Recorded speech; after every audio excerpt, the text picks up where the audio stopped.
নমস্কার, কুকিং বেলসে আপনাকে স্বাগত। মহারাষ্ট্রের একটি প্রচণ্ড জনপ্রিয় ও সুস্বাদু খাবার চওলি কি সবজি। আজকের পর্বে আমরা সেটা রান্না করব। বরবটির দানাকে চওলি বলে। এটি খুব সহজেই দোকানে অথবা অনলাইন শপিং অ্যাপে পাওয়া যায়। প্রথমে সারা রাত ভেজানো চওলিটাকে নুন ও হলুদ দিয়ে প্রেসার কুকারে 2 থেকে 3টে সিটি দিয়ে সিদ্ধ করে নেব। এরপর একটা বড় পেঁয়াজ কেটে নেব। তারপর তাতে 8 থেকে 10টা রসুন ও বেশ কিছুটা টাটকা ধনেপাতা দিয়ে ভালো করে বেটে নেব।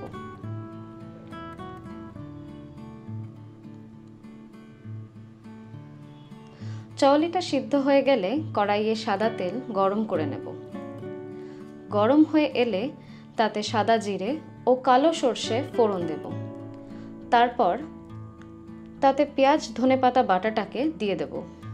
মশলাটাকে ভালো করে বেশ খানিকক্ষণ রান্না করব। তারপর তাতে 1 টিস্পুন হলুদ গুঁড়ো, 1 টিস্পুন লঙ্কা গুঁড়ো, স্বাদ মতো নুন দিয়ে দেব।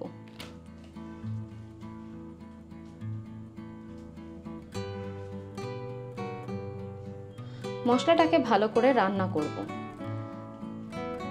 মশলা শুকিয়ে আসলে চওলির স্টকটাকে অল্প একটুখানি দিয়ে মশলাটাকে আবার খানিকক্ষণের জন্য রান্না করব। মশলা তেল ছাড়তে শুরু করলে তাতে চওলিটা দিয়ে দেব। তারপর মশলার সাথে ভালো করে মিশিয়ে নেব।